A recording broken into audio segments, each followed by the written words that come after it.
अस्सलाम वालेकुम dear students. अच्छा तो बेटा आज जो टॉपिक मैंने सेलेक्ट किया है, नेक्स्ट जो मैंने आप तरतीब से जो है वो वीडियोस बनाना शुरू कर दी हैं। मैंने जो है पहले जो अभी वीडियो अपलोड की है उसमें मैंने जो फर्स्ट ईयर का पहला चैप्टर है और उसका जो पहला टॉपिक है वो प्रेजेंट किया है। तो अब जो उसका दूसरा टॉपिक है वो मैं प्रेजेंट करने लगा हूँ। जो टॉपिक प्रेजेंट करने लगा हूँ वो है एविडेंस ऑफ एटम।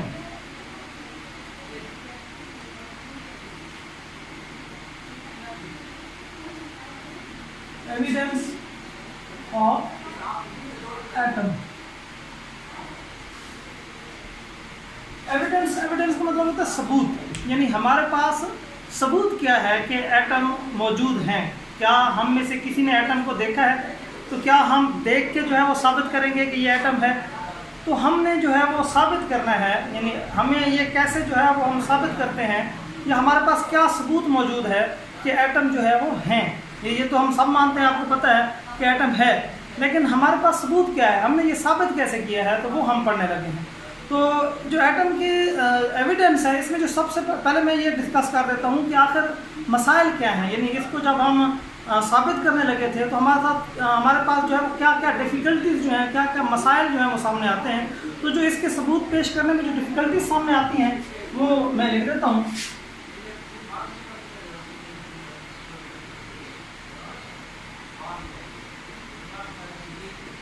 डिफ़िकल्टीज क्या हैं? तो नंबर 1 जो पहली डिफ़िकल्टी है इसके उसमें एटम के यानी सबूत पेश करने में जो पहली डिफ़िकल्टी हमारे लिए है वो है कि we can not see an atom. We can not see an atom. ये ध्यान में रखिएगा, ये मैं बिल्कुल आपकी किताब के मुताबिक जो है वो चल रहा हूँ। पहली जो डिफ़िकल्टी हमारे सामने आती है वो क्या है कि हम एटम को देख नहीं सकते। हम अपनी आँख से अगर देख लेते तो एविडेंस तो मसले नहीं था, हम दिखा देते, हम जो है वो देख के कह सकते थे कि ये एटम है। तो क्योंकि हम देख नहीं सकते तो ये एक पहला प्रॉब्लम है एटम को साबित करने के लिए। बहरहाल हम उसका हल ढूंढेंगे। दूसरा जो है जो डिफ़िकल्टी हमारे सामने आती है कि we can not see atom even by optical microscope। यानी दूसरा जो मसला है वो ये है कि एक तो हम आँख से तो चलो नहीं देख सकते, हम ऑप्टिकल माइक्रोस्कोप से भी नहीं देख सकते। हम इलेक्ट्रॉन को ऑप्टिकल माइक्रोस्कोप के जरिए से भी नहीं देख सकते। अच्छा, वैसे यहाँ पे क्वेश्चन भी जो है वो पूछा जाता है कि हम इलेक्ट्रॉन को, एटम को जो है वो ऑप्टिकल माइक्रोस्कोप के ज़रिए से क्यों नहीं देख सकते? तो उसका आंसर है, अच्छा बेटा ये याद रखिएगा, यानी ये हमने इसको इस तरीके से पढ़ना है ताकि अगर जो आपको पता है एग्ज़ाम में जो मोस्ट फेवरेट क्वेश्चंस हैं उनको भी हम डिस्कस करते जाए, जो बहुत ज़्यादा जो है वो क्वेश्चंस आते हैं। तो ये क्वेश्चन जो है वो बहुत रिपीट होता है कि हम जो है वो ऑप्टिकल माइक्रोस्कोप के ज़रिए से एटम को क्यों नहीं देख सकते। तो एक बड़ा याद रखिएगा कि we cannot obtain a clear and accurate image। we cannot obtain, मैं बल्कि लिख देता हूँ कि we cannot obtain a clear and accurate image of any object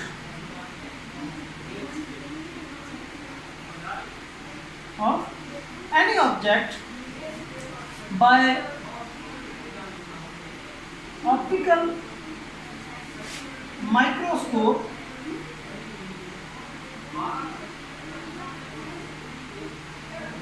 whose size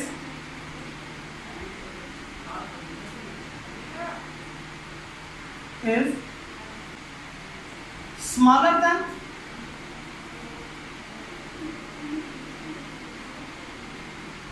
or up to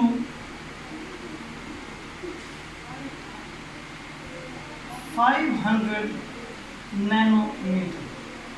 अच्छा, ये बात आपने जो है वो ज़हन में रखनी है कि we can not obtain a clear and accurate image of any object by optical microscope whose size is smaller than or up to 500 nanometre.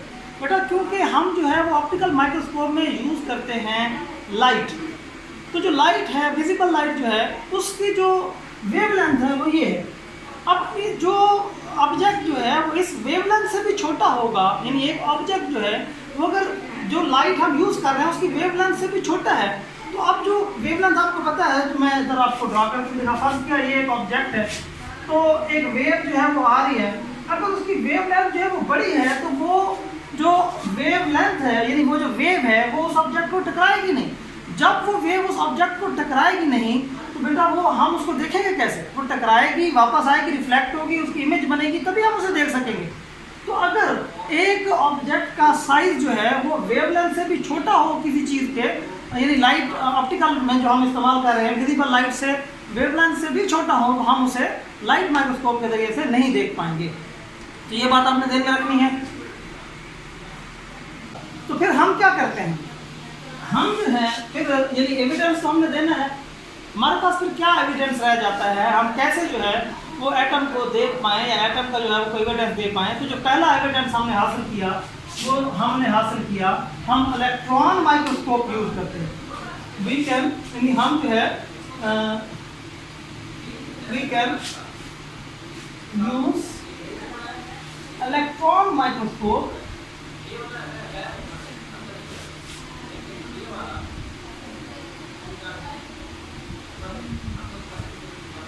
to see layers of carbon atoms। और ये हो चुका है, यानी हमने जो है वो कार्बन एटम्स की लेयर्स जो है वो इलेक्ट्रॉन माइक्रोस्कोप को इस्तेमाल करते हुए देखी हैं। अच्छा, उसकी क्या वजह है बेटा? उसकी वजह सिंपल है कि जो इलेक्ट्रॉन माइक्रोस्कोप है उसमें इस्तेमाल होते हैं इलेक्ट्रॉन, और जो इलेक्ट्रॉन की बीम है उसकी जो वेवलेंथ है वो स्मॉलर है than the size of the atom, यानी एटम का जो साइज है उसकी एटम का जो साइज है वो ज़रा साइज वो बड़ा है उससे जिस वेवलेंथ से इलेक्ट्रॉन जाते हैं। इलेक्ट्रॉन की बीम की वेवलेंथ शॉर्टर है और एटम का साइज उससे बड़ा है। तो इस केस में क्या होगा, अब इलेक्ट्रॉन जो है वो टकराएंगे, यानी इलेक्ट्रॉन की बीम जो है वो टकराएगी एटम के साथ और टकरा के जो है उसकी इमेज बना पाएगी। तो हमने जो है वो इस तरीके से इलेक्ट्रॉन का जो पहला, यानी एटम का जो पहला एविडेंस है वो हमारे पास ये है। इसके ज़रिए से हमने जो है वो एटम को जो है वो देखा है, उसकी लेयर्स को देखा, वाज़े तो नहीं देखा लेकिन उसकी लेयर्स जो है वो हमें नज़र आती हैं। अच्छा, इसके अलावा अब जो है वो जदीद जब से जो है वो टेक्निक आई है एक्सरे एनालिसिस, तो वो भी हमारे पास एक जो है वो एविडेंस है। अब जो एविडेंस हमारे पास है वो एक्सरे भी है। हमने जो है वो एक्सरे के ज़रिए से जो है वो एटम को स्टडी किया है और उसका डायमीटर भी मालूम कर लिया है। जो एटम का डायमीटर है वो राउंड अबाउट 2 × 10⁻⁻10 मीटर है। 2 × 10, या आप इसको यूँ भी कह सकते हैं, ये 2 × 10⁻10 जो है वो हमारे पास मीटर एटम का जो है वो साइज हमने एक्सरे एनालिसिस के जरिए से मालूम कर लिया है। अच्छा, इसके अलावा हमने जो है अब जो मालूम कर चुके हैं, हम इसका मास भी मालूम कर चुके हैं एटम का जो मास है वो आपको पता AMUs में ज़ाहिर करते हैं। मुख्तलिफ एटम्स हैं और उनका मास जो है, तमाम एटमों का मास जो है वो AMUs में हम ज़ाहिर करते हैं। और AMU एक इंतहाई छोटा यूनिट है, क्यों? क्योंकि एटम का मास इंतहाई छोटा है। बस AMU कितना होता है ये आपको मैं बता दूँ। एक AMU है वो बराबर होता है 1.66 × 10⁻⁻27 किलोग्राम, यानी एक AMU इतने किलोग्राम के बराबर 10⁻⁻27 है। बल्कि इसको ज़्यादा बेहतर अंदाज में यूँ कर लें कि 1 ग्राम = 6.022 × 10⁻23 AMUs। यहाँ पे आप गौर करें कि 1 ग्राम के अंदर कितने ज़्यादा AMUs होते हैं। तो ये जो है हमने मालूम कर लिया हुआ है। और जो मतलब ये सारा हमने कहाँ से मालूम किया है, एक्सरेज को यूज़ करते हुए हमने जो है वो एविडेंस दिया है। तो यहाँ अच्छा, अगर यहाँ पे एक बात और जो किताब में नोटवर्दी और बड़ी कीमती बात लिखी हुई है कि अगर बच्चा जो है वो ये इमेजिन करना चाहता है कि एक एटम का साइज़ कितना होता है, तो एक फुल स्टॉप जो है ये छोटा सा जो फुल स्टॉप लगाते हैं हम, उस फुल स्टॉप में 2 मिलियन, यानी इट हैव 2 मिलियन, 2 मिलियन कितने होते हैं? 20 लाख एटम एक फुल स्टॉप के अंदर आते हैं। तो यहाँ से आप अंदाज़ा लगाएं कि एक एटम जो है वो साइज में कितना छोटा होगा। तो बेटा आज जो टॉपिक हमने पढ़ा, मैं इसको दोबारा एक मरतबा रिवाइज कर देता हूँ। हमने पढ़ा एविडेंस ऑफ एटम, यानी एटम का सबूत कि एटम है, उसकी मौजूदगी का सबूत हमने आज डिस्कस किया। उसमें मैंने आपको बताया सबसे पहले हमारे पास जो डिफ़िकल्टीज़ हैं, इसमें जो हमें डिफ़िकल्टीज़ आती हैं वो ये है कि हम एक तो खाली आंख से एटम को देख नहीं सकते, दूसरी जो हमारे सामने डिफिकल्टी आती है कि हम इलेक्ट्रॉन माइक्रोस्कोप के जरिए से इसको यूज़ नहीं कर सकते। यहाँ पे क्वेश्चन क्रिएट होता है कि क्यों नहीं देख सकते। तो बेटा इलेक्ट्रॉन माइक्रोस्कोप जो है वो उन्हीं चीज़ों को इलाज कर सकता है जिसकी इमेज बना सके। इमेज वो उन्हीं की बना सकता है जिसका साइज जो है वो उसकी जो वेवलेंथ है, जो उसमें इस्तेमाल होने वाली लाइट है, उसकी वेवलेंथ से बड़ा हो। तो अब जो एटम है उसका साइज, क्योंकि जो ऑप्टिकल माइक्रोस्कोप में इस्तेमाल होने वाली लाइट है उससे उसका साइज छोटा है और वेवलेंथ बड़ी है, इसलिए वो उससे देखा नहीं जा सकता। हमने जो फर्स्ट ऑफ ऑल यानी हमने जो एविडेंस हासिल किया वो कहाँ से हासिल किया? हमने इलेक्ट्रॉन माइक्रोस्कोप यूज़ की। और इलेक्ट्रॉन माइक्रोस्कोप से हम क्यों देख सकते हैं? तो क्योंकि उसकी वेवलेंथ जो है वो स्मॉलर है than the size of the atom, इसलिए हम इलेक्ट्रॉन माइक्रोस्कोप के जरिए से जो है वो एटम की लेयर देख चुके हैं। इसके बाद एक्सरे एनालिसिस के जरिए से हमने मुख्तलिफ जो है वो एटम की डायमेंशंस भी मालूम कर रखी हैं, हमने उसका मास भी मालूम कर रखा है एटम का। वैसे एटम का मास मैंने पता है रेंज ये है कि किलोग्राम्स में देखी जाए तो 10⁻⁻27 से लेके 10⁻⁻25 किलोग्राम तक जो है वो इसकी रेंज है, ये भी हम मालूम कर चुके हैं। तो ये जो है अब तक हमने अटेन किया है एटम के एविडेंस के हवाले से। अच्छा, इसी तरीके से मैं आपको बताता रहूँ कि अब मैंने जो है ये सिलसिला शुरू किया है, तो नेक्स्ट भी जो है मैं वीडियोस बनाता रहूँगा और ये पूरी फर्स्ट ईयर की जो केमिस्ट्री है और सेकेंड ईयर की जो केमिस्ट्री है इसको तो मैं थ्रू आउट जो है वो कवर करूँगा। जो भी बच्चा जो है वो केमिस्ट्री जिसको मसला लगती है तो मैं उसके लिए टॉपिक जो है वो टॉपिक वाइज ये टेस्ट ये चलाता रहूँगा। तो आपने जो है वो उसको करते रहना और कमेंट में आप क्वेश्चंस भी पूछ सकते हैं, उस क्वेश्चंस के जो है आंसर करूँगा आपको जो है।